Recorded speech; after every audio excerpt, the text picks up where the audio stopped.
그럼 뉴욕 증시 마감 현황 더 깊이 들어가 보도록 할게요. 뉴욕일보 경제부의 김태수 기자 연결하겠습니다. 안녕하세요. 네, 안녕하세요. 네, 간밤 나스닥 급락이 좀 셌습니다. 하락 원인 어디서 찾아볼 수 있었을까요? 네, 나스닥이 3월 이후에 최악의 하락을 보였습니다. 국채 수익률이 아침에 하락에 머물러 있었는데 장중에는 저점 기준으로 했을 때 3% 이상 급등하는 모습을 보였습니다. 그러면서 이제 기술주들의 낙폭을 더 확대시키는 모습이었는데 바이든 정부의 인프라 투자 확대 인터뷰에 대한 기대감이 이런 상황을 좀 만들었다라고 보여지고요. 기술주 하락에 그런 것들이 더 이제 힘을 실어주는 그런 모습이었습니다.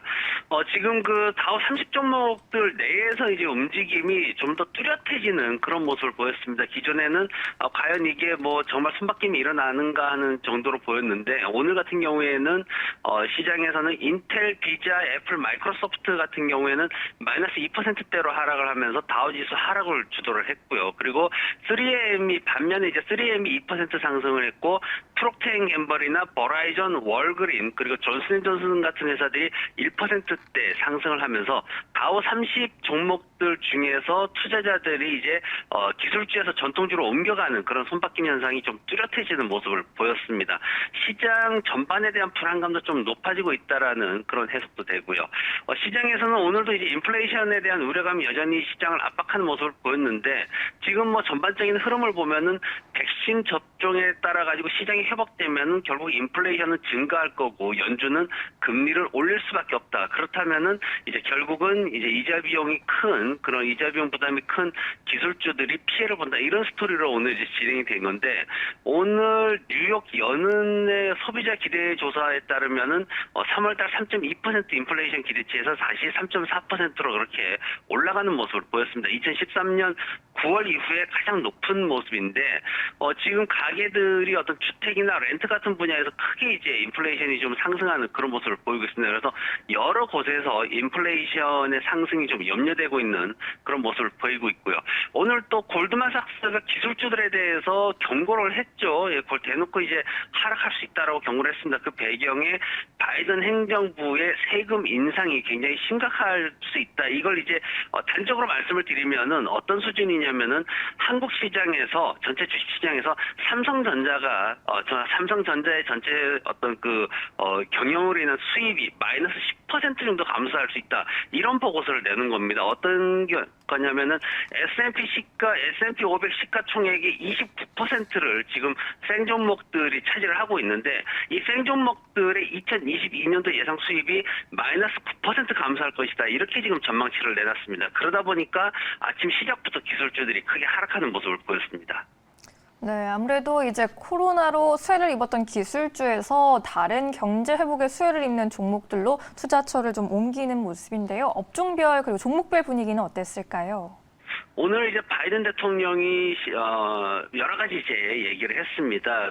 그 중에서 오늘 특히 이제 눈에 띄었던 게 헬스케어 관련 산업들이 이제 바이든 대통령에 의해 가지고 좀 상승을 했는데 그 내용이 뭐가 있었냐면은 트랜스젠더들의 보험을 부활시키겠다라고 했습니다. 이제 의료비 지원과 차별 금지 그리고 의료권 여러 가지 의료권을 이제 보장하는 그 오바마 케어 규정이 있었는데 그걸 전직 대통령이 도널드 트럼프 전 대통령이 철회를 해버렸죠. 그리고 나가지고 다시 이제 바이든 행정부에서 다시 부활을 시킨 건데 그러면서 헬스케어 기술과 공급자 서비스 산업이 1.4%대 상승을 보였고요. 그리고 이제 인프라 관련해가지고 공화당의 주요 의원들하고 1대1로 미팅을 해서라도 이걸 속도를 좀 높이겠다 이렇게 이제 발표를 하면서 주택 제품 산업이나 건물 제품 산업들도 1~2%의 상승을 보였습니다. 시티그룹이 또 이제 얘기를 했는데 디지털 광고 관련 해가지고 이제 얘기를 했습니다. 디지털 광고에서 수익을 창출하는 회사들에 대해서 주의가 필요하다 이렇게 이제 보고서를 냈는데 거기에 딱 적시된 게 알파벳하고 페이스북 두 회사가 그동안의 구매 매수 의견에서 중립으로 투자 등급을 아예 낮춰버리는 그런 보고서를 냈습니다. 그러면서 페이스북이 마이너스 4%대 하락을 했고 구글도 마이너스 2%대 하락을 보였습니다. 시장에서는 지금 아이폰의 광고 정책 변경이나 이런 것들도 또 좀 압박이 되고 있는 있는 상황에서 시티그룹의 이런 보고서가 나와가지고 전반적으로 하반기에 광고 시장이 별로 좋지 않을 거다라는 얘기들이 나오고 있습니다. 오늘 실적 발표한 회사들 중에 메리어트 호텔이 이제 실적 발표를 했는데 좀 안 좋게 나왔죠. 매출이 좀 많이 떨어지는 51%나 하락하는 그런 모습을 보였습니다. 그러면서 마이너스 4%대 하락을 보였고요.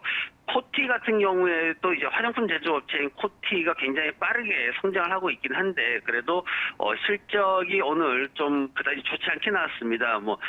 순이익이 지금 좀 좋게 나오긴 했지만은 매출에서 한 3천만 달러 정도 이제 하락하는 모습을 보이면서 오늘 13%나 급락하는 모습을 보였고 다만 시티그룹에서는 투자 의견을 매수로 그리고 목표 달러 자체도 15달러나 굉장히 높게 또 책정을 했음에도 불구하고 시장에서는 매출이 하락했다라는 거에 비중을 크게 두고 주가가 급락하는 모습을 보였습니다. 네, 오늘 대부분의 업종들이 하락하는 모습 보였기 때문에 우리 증시에 미칠 영향도 좀 주도 면밀하게 봐야 할 것 같습니다. 이제 이번 주 남아있는 주요 이벤트들도 좀 볼게요. 네, 지금 오늘 이제 빠르게 올라왔던 이슈가 뭐냐면은 바이든 행정부의 인프라 재원에 대한 그 재원을 마련하는데 어떻게 할 거냐 여기에 대한 이슈들이 굉장히 빠르게 올라왔습니다. 지금 보면은 바이든 대통령이 12일 날 이제 맥커넬 의원이나 척 슈머 의원 그리고 낸시 펠로시 의장하고 공화당 하원 원내대표까지 이제 만나가지고 인프라 관련 논의를 할 거다. 그리고 13일에는 공화당 상원 의원 6명을 만나가지고 인프라 관련해가지고 뭔가 타협할 수 있느냐 즉 증세가 통과될 수 있느냐에 대해서 이제 논의를 한다라고 했는데 오늘 맥커넬 상원 원내대표가 했던 얘기가 이제 인터뷰했던 얘기가 인프라 계획에 8천억 달러가 넘어서는 안 된다라고 했습니다. 이게 지금 갭이 엄청난데 바이든 정부에서는 지금 4조 달러짜리 인프라 지원을 마련하겠다. 그래서 증세를 하겠다라고 선언을 해놓은 상태에서 갭이 너무 크다 보니까 앞으로 진행되는 이 과정들이 굉장히 험난할 것이다라는 예상이 많이 나오고 있습니다. 그래서 인프라 확대 이슈로 인해 가지고 정치권이 불안정해짐으로 인해 가지고 주식시장도 조금 불안정해질 수 있다라는 그런 우려감도 나오고 있고요. 내일 경제지표 관련해 가지고는 비즈니스 낙관 지수가 발표가 되는데 3개월 연속 상승이 좀 기대가 되고 있는 그런 모습이고 뉴욕 지역의 제조업 활동도 3월달에 37.2에서 4월달에는 48로 급등할 것이다라고 예상이 되고 있습니다. 뉴욕의 경제 제재 조치 해제가 빠르게 진행이 되고 있어가지고 이에 대한 기대감이 좀 상승하고 있는 모습이고요.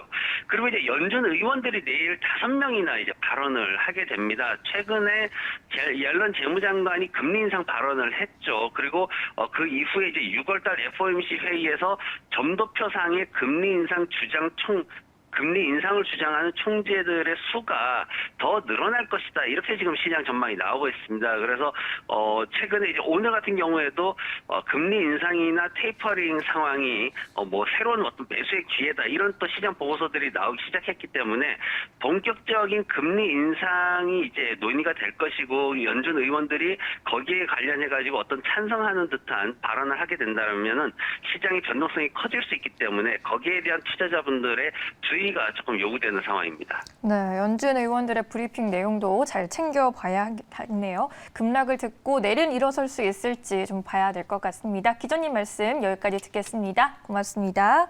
고맙습니다.